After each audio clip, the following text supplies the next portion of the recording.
Na maombi yetu sisi kwa Mungu, azidi kutusaidia zaidi, tusiwe wasikiaji wa neno tu lakini tusielewe, bali tuweze kulisikia neno la Mungu na kulielewa kwa kiundani zaidi, ili kiwango chetu cha imani kizidi kukua zaidi. Bwana Yesu asifiwe. Sifa ya pili ya watu ambao wanafananishwa na mbegu zilizopandwa karibu na njia ambayo nimesema kwamba ni wasikiaji tu wa neno la Mungu, inasema kwamba wanaweza kushangilia na kuitikia vizuri, lakini wakiulizwa hawawezi kujibu. Wanaweza wakiwa katika iwe ibadani, wanaweza wakashangilia sana, wakaitikia vizuri amen, amen, amen, lakini wakiulizwa hawawezi kuelewa kile ambacho walikuwa wanakishangilia. Hawa ni wasumbufu pia kanisani. Katika eneo hili ni wasumbufu sana kanisani. Hawatulii, fujo kanisani, mara wanatoka nje, mara wanaingia, mara wanaongelesha wengine, baada ya endelea. Wanaweza pia kusinzia kanisani. Hawa watu kwenye sifa hii ya pili wanaweza kasinzia, wakakoroma usingizi kabisa. Wanaweza sana, hawa watu wanawaza sana ratiba zao, hivyo mawazo yao huenda mbali zaidi. Wako ibadani lakini mawazo yao yako katika shughuli zao mbalimbali. Wanawaza mbali sana, wana ratiba nyingi sana, wameweka kipaumbele zaidi ratiba zao kuliko kwa Mungu.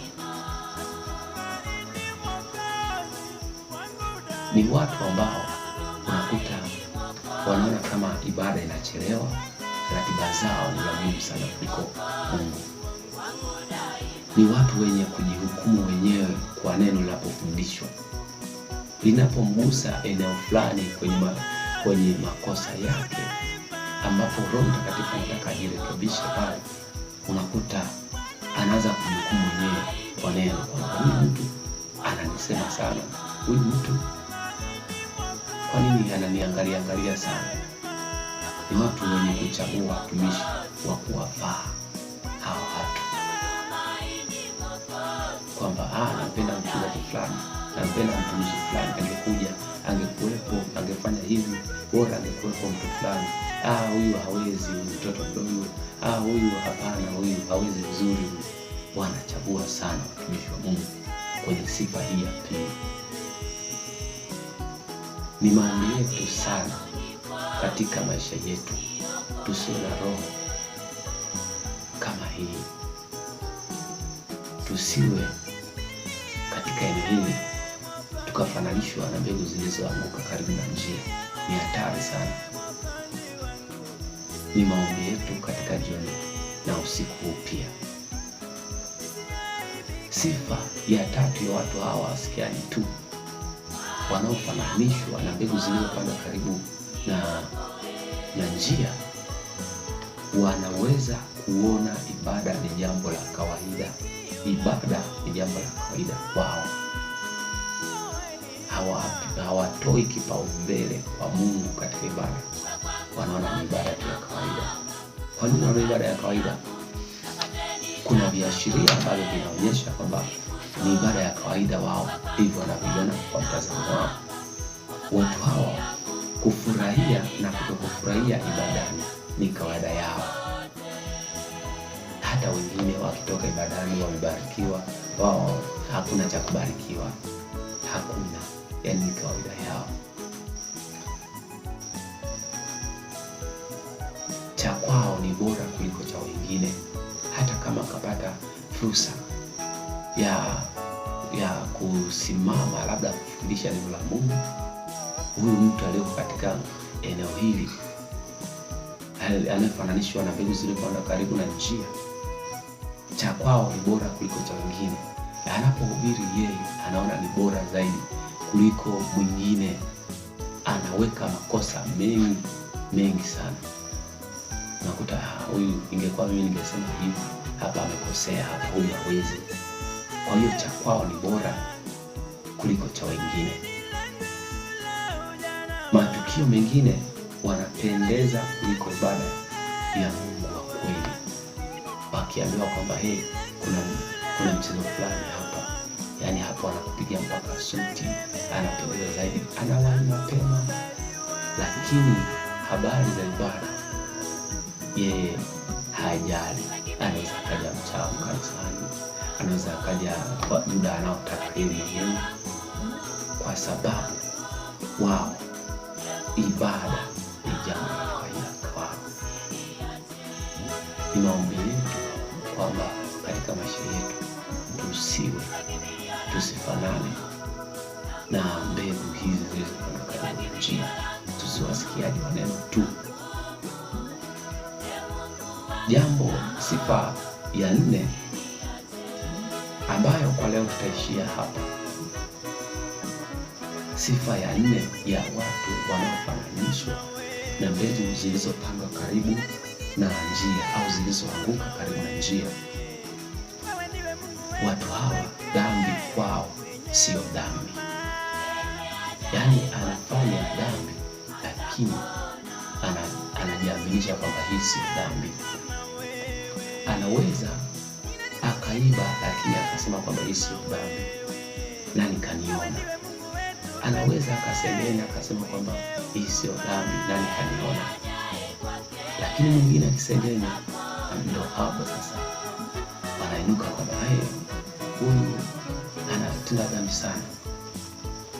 Lakini katika Biblia, katika sifa hii ya 4 ya watu hao, Timotheo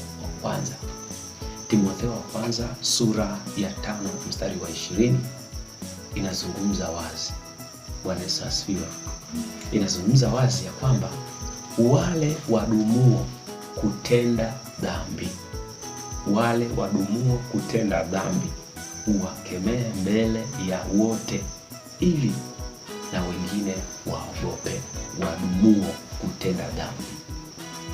Tunaona kwamba wadumuo kutenda dhambi, manake hawa wanaozungumziwa sio watu wa mataifa, ni watu wanaosali kanisani lakini wanaendelea kufanya dhambi katika saikolojia yao.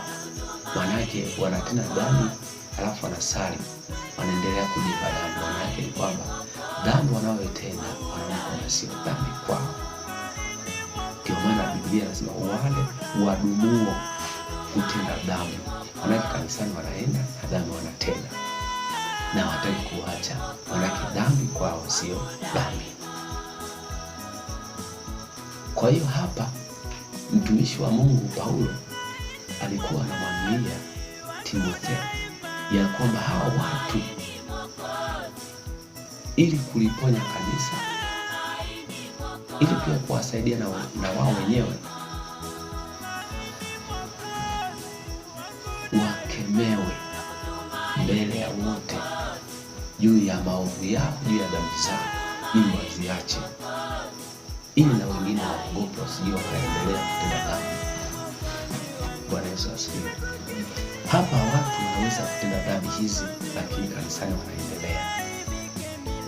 Kwa mfano pia tunaweza tukaona zile ambazo wengi wao wanaona ni kawaida tu kwa sababu hawajaonekana, kuzini na kanisani wapo,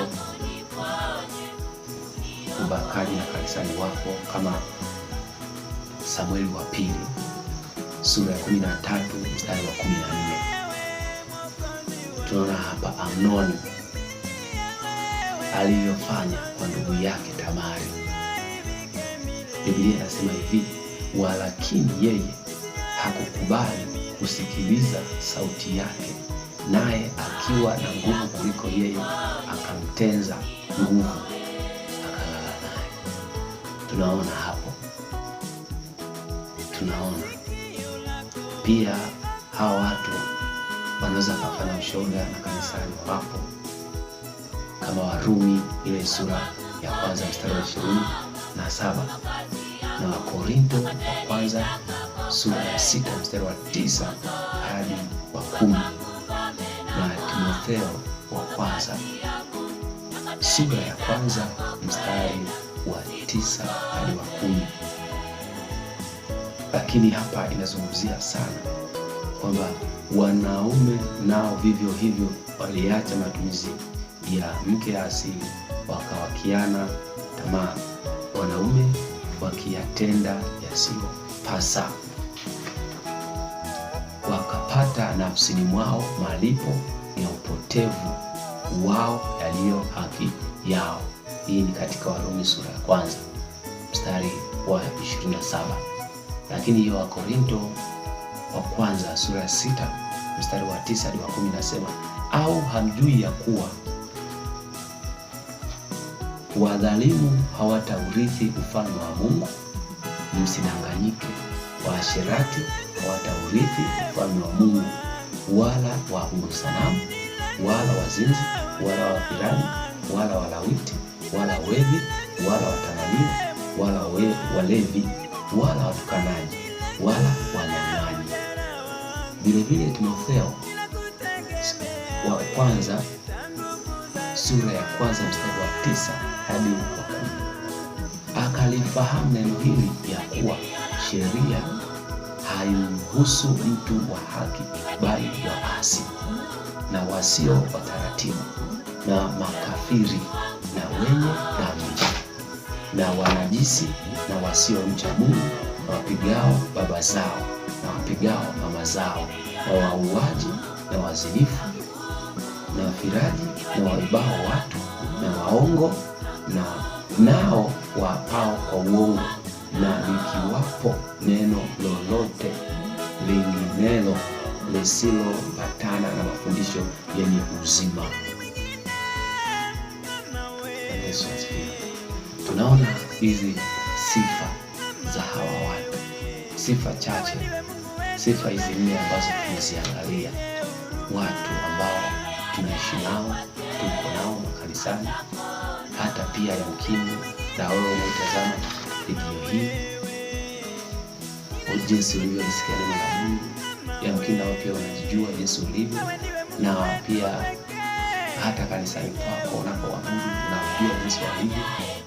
Ni maombi yetu kwamba kubali kubadilika, kubali kukataa ya kwamba mimi sitaki kuwa katika eneo hili la mbegu zilizoanguka karibu na njia. Kataa kabisa hali hii, ni hatari, ni hasara kwako, kwa sababu unapoteza muda wa kuacha mambo yako mengi, kwa mambo yako mengi, mara uko ibadani, wapi unachanganya. Ni heri ukawa upande mmoja, na Mungu atakubariki sana, na Mungu atakuinua, utakuwa mtu tofauti, utamtumikia Mungu kwa furaha, hautakuwa hapo kama jinsi ulivyo. Mungu atakubadilisha. Asante sana na Mungu awabariki. Basi tutakwenda kuomba kwa ajili ya kumshukuru Mungu kwa neno hili na kumwomba Mungu atusaidie zaidi na zaidi, ili tuzidi kustawi, na pia ili wakati mwingine pia tuweze kumalizia sifa zingine ambazo tumezibakiza katika eneo hili. Na Mungu awabariki. Basi twende tumshukuru Mungu.